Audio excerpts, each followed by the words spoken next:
we're going to look at that long and low table arrangement that would sit beautifully on the centre of your table for your Christmas lunch.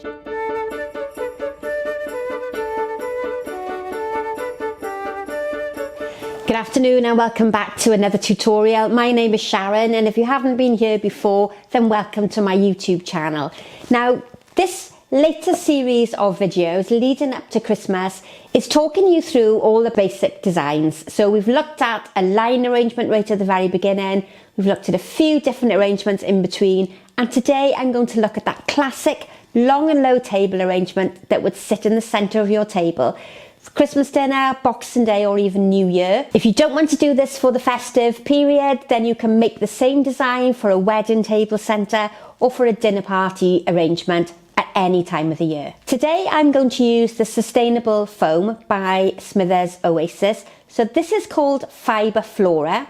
It's not the easiest of foams to work with, but it's a brilliant option if you want something that is sustainably sourced. So this has been made with basalt rock. It's almost like that insulation that you have in your loft, very fibrous, and as it breaks down it will disintegrate almost into a powder or a sand, but it's not suitable for your compost bin at home. I've already attached it to the very basic plastic tray. So this is another Oasis product. This is a spray tray or a single brick tray.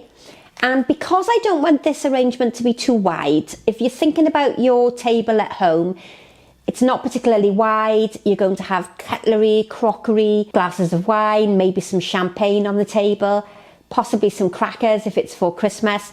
So to avoid this arrangement becoming too wide, I've sliced my floral foam down the middle. So I've got a nice long section rather than something that's too wide. Now, one of the downsides of the Fibre Flora is it leaks quite a lot of water. If you're using it in this position, it's fine. But the minute you tilt it on its side and try to use it vertically, the water does pour out of the bottom quite rapidly. If it's for home use, I would maybe consider putting that on a plastic tray at home to make sure that you don't damage your table at home. Now I'm looking at creating a sort of diamond shape or an oval shape. That tends to sit really well in the centre of your table. And I've got some lovely greeneries that is going to start the outline shape. What I'm not going to do with this arrangement is add any candles. You can of course add some dinner or taper candles into the design. And if I link back to the arrangement I did last year, then you'll be able to see how that method was used. My first greenery is this gorgeous grey cypress. Very Christmassy in its appearance, has a wonderful perfume to it as well. And what I'm going to do is cut two pieces to a fairly similar length. This is going to create the width in my arrangement. And if we start with two that are similar in size, I know that my arrangement is going to be fairly symmetrical on the longer side. I'm going to start really low down, almost on top of that plastic tray. And you'll see that there's a little bit of resistance with this Fibre Flora as I try to insert the stems. If you're used to using the green floral foam, then you have to take your time a little bit with the Fibre Flora and insert your stems more slowly and more accurately, because they don't insert quite as well as they do with the ordinary green floral foam. Now, if we think about the centre of our foam here, I've now got fairly equal sides, and this is the longest part of my arrangement. So that's going to sit in the middle of the table. When we come to consider our width, we consider cutting that in half. That measurement is generally how wide we go with this type of arrangement. But I'm thinking that as this is sitting in the centre of the table, I'm going to go slightly narrower so that it isn't going to impede on all the items that you might have on your Christmas table. So if we think about the measurement, I've probably now gone about a quarter of the length. I'm going to do the same thing, cut two pieces fairly similar in length, and they are going to give me my two side pieces, which is going to start the width of my arrangement. Now, this isn't the only way you can do a table centre. There are various styles you could use to create a different shape, different size arrangement, but I think this is probably the best one for your table at home. Now what I'm going to do is come in between my length and my width to start creating a little bit of an outline shape. And if we were looking at this from above, this would almost be like a diamond shape. So we would come out and taper towards the end. My foliage here, this beautiful blue cypress, is quite pointed.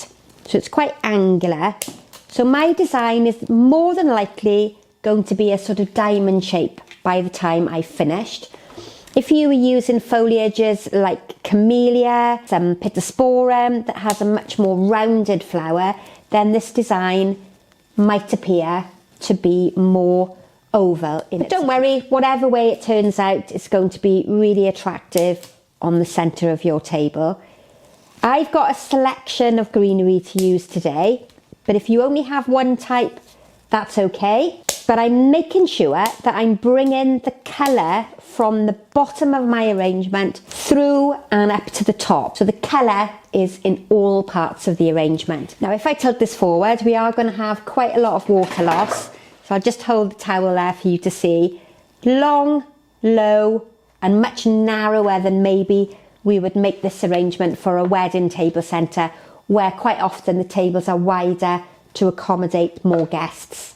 Okay, now we don't use leatherleaf very often, but I have used it in the Christmas range of designs. This is probably what I would refer to as a florist foliage. You could be in a part of the world where this grows in your garden. We tend to buy this in from South America, Costa Rica in particular. And to my knowledge, it doesn't grow here in the UK, but I've chosen it because it has a nice pointed tip on the end of the greenery so that it will give me a lovely shape in my arrangement.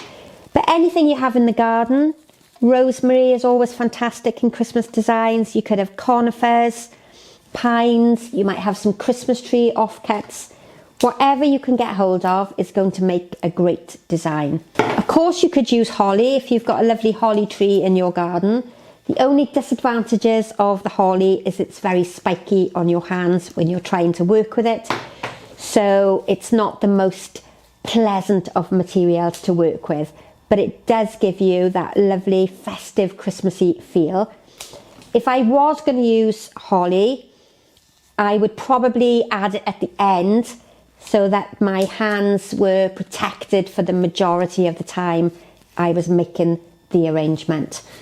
Okay, last couple of pieces of the leatherleaf, and I've built up what I think is a fairly good outline. And if you're learning floral design, I tend to aim these videos at beginners.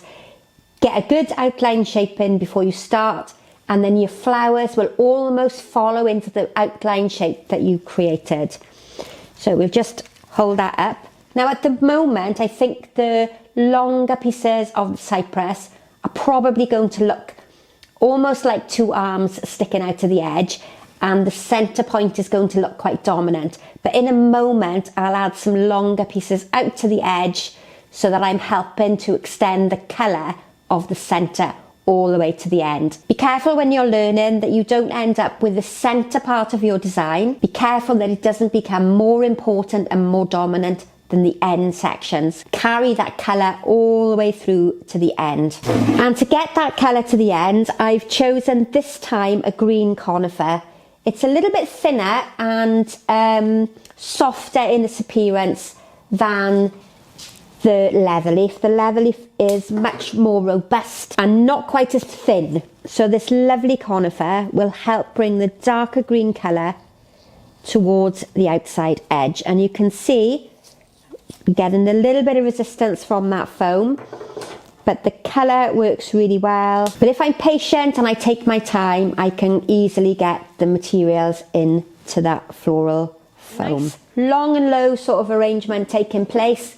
If you wanted candles in the middle, feel free to add them, but I'm just going to go with my flowers. And I've got some supermarket flowers today. So the Fabulous Spray Carnation, this is a dark burgundy colour. I'm going with those very traditional red and green colour combination. And if you're learning floristry at a local college, or maybe you're starting on a flower arranging course, then the colour combination that I've used here today is a complementary colour harmony. So we've got red and green, which is two colours that lie opposite one another on the colour wheel. I'm aiming for the spray carnations to be fairly evenly balanced on both sides. This arrangement is all round, so it's the same front and back. The stems are all radiating out from a centre point. And I think if you look back, I'll just link the video in the cards here.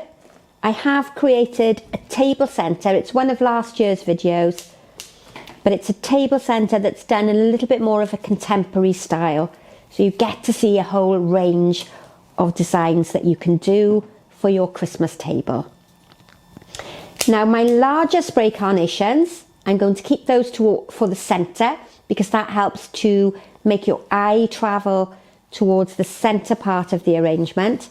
But I'm going to continue round the outside, just strengthening that outline shape. Remembering that the foliage is already in position, giving you your outline. And we don't want to go any longer than that shape we've already created. I'm still working on the outside. I haven't yet brought any flowers up to the top section here. I find it much easier, particularly when you're learning, to start down low on your foam and work your way to the top section. Now with my more open carnations, the bigger heads, I'm going to start bringing those towards the top. And the flower that I've got to accompany these is a beautiful rose, just this, again, a simple supermarket rose. But you could use spray chrysanthemums, spray roses. If you wanted to go with a different colour scheme, you could have lisianthus, a blue thistle. They all work well in this type of Christmassy arrangement. And generally the foliage lasts much longer than the flowers. So what you could do is put your foliage outline in the beginning of December. Make sure that the foam is kept moist, and then you can change the flower content leading up to Christmas. So you could start off with something that's quite traditional, like I'm making here, with a red and green colour harmony. And then you could change it nearer Christmas Day. You could put some blues and silvers or some whites and creams. You can use the same framework with the foliage, but just change the flower content. Okay, let's just see how that's coming together. My red colour comes right to the very end, and then I've got an even symmetrical distribution of that red colouring, trying if I can to bring the larger flowers towards the centre because they make more visual impact. Now if we look at it from this angle, you'll see that this side is slightly higher. So I'm just going to cut that one down a little bit lower. I've gone higher on one side than the other. So we'll just tuck those in a little bit lower. If you think about bringing your hands from the centre of the design right down to the very end, you're almost creating that dome-shaped arrangement that recedes away towards the ends. So you get that lovely profile shape starting to take place. And then I'm going to introduce my roses. Again, it's just a supermarket bunch of roses. Just by laying them alongside one another and cutting the stem to a similar length, you can almost guarantee that that makes the design fairly symmetrical on either side. A little bit of trouble on this side of the foam, not quite sure why. It's a bit softer on this side. Hopefully that's fairly symmetrical. Then I'm going to pop two into the centre of my shortest piece, which will give me the width. I'm almost creating quite a formal pattern. Now, formal styles and this very balanced, symmetrical style is not everybody's favourite way of arranging flowers. But sometimes when you're learning and you just want to get the basics, following pattern and structure is really quite helpful. Right, we just spin that round there and you can see I've created some of the red colouring from one side to the other. It's not perfectly in a line, it's a little bit of up and down movement, which is more pleasing for the eye. And then I'm really going to copy that by placing the same red rose on the opposite side. Then we can bring that colour all the way up to the top. Just see how many I've got. I've got another 2 left to go. What I often suggest when you're learning is to count the flowers that you've got in the bunch and think about how you can balance them off left to right and front to back so that you've got an even distribution. Now, to give me a bit of variety in shape and texture, I'm going to introduce some of the ilex berries, and you might have seen me use these in the symmetrical triangle arrangement, which I think came last week. If you haven't already seen it, I'll link it here and you can pop back and take a look. And you know, don't forget, this channel was started because I wanted to help beginners create some floral designs. So there are lots of very basic tutorials on here to help you start flower arranging and to start that floral journey. If you're an intermediate arranger, you might already have learnt all these particular skills, but they're really good basic techniques and skills that you need to progress on to larger and more creative designs.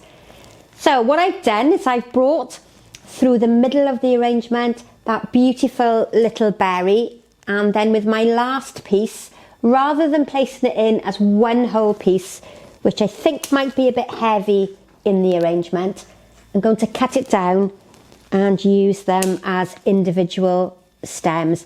And this is what we call scale. So if I'd placed the whole piece into the arrangement, it would have been overpowering and out of scale with everything else. So I've tried to keep it so that the flowers and the foliages are all a similar size and shape to one another. Now we still have some floral foam to cover, but before I finish off the arrangement, I'm going to add in some of these fabulous cinnamon sticks. Now these have been bought with the sticks already attached to the bottom. That's just a cinnamon stick on a kebab stick. And I'm going to aim to have these in the focal point towards the centre.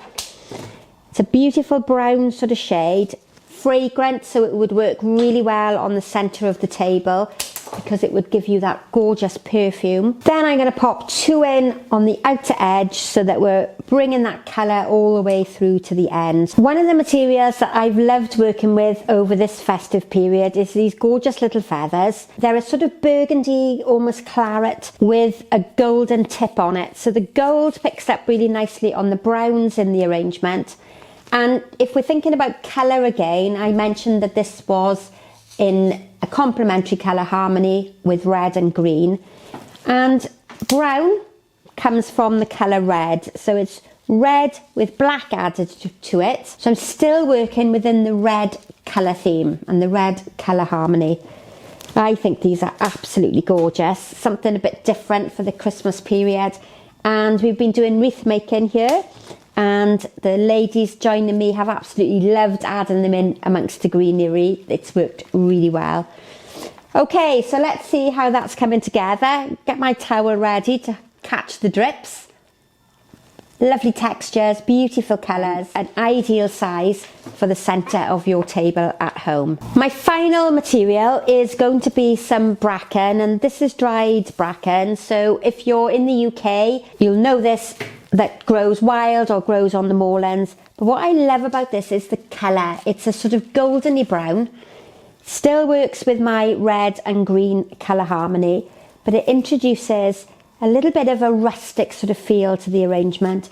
And alongside those feathers, I felt the theme really worked quite well together. It just feels very sort of countrified to me. I love the way the bracken gives a nice natural feel to the arrangement. So if you are using bracken or any dried flowers, particularly pampas grass, which is massively fashionable at the moment, then you need to be really careful that you don't get any of the naked flame close to the dried material. But that's how this arrangement is coming on so far. I'm now going to introduce my last flower, or my dried flower it's going to be this time. This is the little Liguris or bunny tails. And dried flowers are massively fashionable at the moment. The youngsters are loving the trend. It's something that I've been used to working with because they were very popular in the 80s when I started my sort of floristry journey. And I really love the texture and the softness. It's such a delicate little seed head that works really well in outdoor wreaths, indoor wall hangings, particularly popular for wedding flowers at the moment. And I just felt it gave a really nice organic, natural look to this arrangement. Quite often, you know, at Christmas time, we see lots of baubles, lots of glitter, and this is just a completely different way of looking at arranging. And sometimes I know many of you struggle to get fresh flowers, you don't have a supplier near you. So maybe sometimes investing in some dried flowers like this is a good way of creating a design and having something in your store cupboard at home that you could use time and time and time again. And I think that's the final little piece of dried seed, and I'm really quite happy with that. I think if you had a rustic style table setting for your Christmas dinner, this would work beautifully. So a little bit of a different look at a Christmas table centre, much more rustic and natural. Let me know what you think in the comments below. Let me know where you're watching from, because I love to know what part of the world you're joining me from. As ever, thanks for joining me. I'm so grateful that you come back time and time and time again. If you haven't already subscribed, then please do so. Hit that notification bell if you want to be informed every time I upload a new video. And I look forward to seeing you again very soon. So bye for now.